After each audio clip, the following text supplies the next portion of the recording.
నీకు ఒకటే చెప్తా ఉన్నా, ఈరోజు నువ్వు చేసిన తప్పు నువ్వు తెలుసుకోవాలి. నీ తప్పు నువ్వు తెలుసుకోవాలి, గుర్తుపెట్టుకో. ఈ దేశంలో బాబాసాహెబ్ అంబేద్కర్ నీకు బతుకునిస్తే మానేశ్రీ కాంచీరామ్ నీకు జీవితాన్ని ఇచ్చినాడు, గుర్తుపెట్టుకో. కాంచీరామ్ కాళ్ళ దగ్గర పడి నువ్వు ఎంపీ టికెట్ తెచ్చుకున్నావు.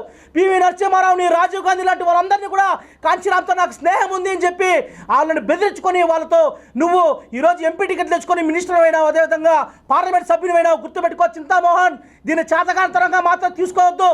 24 గంటల సమయంలో 24 గంటలు గడిచే లోపు నువ్వు ఈ బహుజన జాతికి, బాబాసాహెబ్ అంబేద్కర్కి, అదేవిధంగా కాంచీరామ్కి నువ్వు క్షమాపణ చెప్పకపోతే మాత్రం ఒక్కటైతే నేను చెప్పదలుచుకున్నా, బహుజన సమాజ్ పార్టీ సిద్ధాంతం, బాబాసాహెబ్ అంబేద్కర్ సిద్ధాంతం, కాంచీరామ్ ఆలోచన విధానంలో మేము ఎక్కడ కూడా దాడులకు ప్రోత్సహించే ప్రసక్తి లేదు. దాడిని మేము ఎక్కడ కూడా ఎంకరేజ్ చేసే ఉద్దేశం మాది కాదు. కానీ నువ్వు కానీ క్షమాపణ చెప్పకపోతే నువ్వు మాత్రం వాటికి సిద్ధపడు. నువ్వు సిద్ధపడే తిరగాల్సిందిగా నేను చెప్తా ఉన్నా. ఈరోజు బహుజన జాతికంతా కూడా నువ్వు క్షమాపణ చెప్పకపోతే మళ్ళీ చెప్తా ఉన్నా, నిన్ను నానా బూతులు తిట్టగలం, నీ పైన దాడి చేయగలం, నిన్ను నేనేమైనా చేయగలం. నాకు మంచి ఆత్మీయ,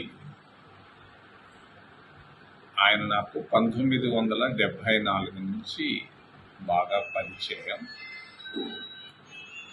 మరి మొన్న విజయవాడలో స్లిప్ ఆఫ్ ఎ టంగ్ ఆయన గురించి ఏకవచనంలో మాట్లాడడం జరిగింది. I'm really sorry. ఆయన చాలా గొప్ప నిస్వార్థపరులు. మొన్ననే వాళ్ళ కుటుంబాన్ని పోయి పంజాబ్లో చూసి వచ్చాను నేను. నాకు అటువంటి నాయకులు భారతదేశంలో అరుదు. మరి నిన్న ఎవరో ప్రెస్ కాన్ఫరెన్స్ కూడా విన్నాను.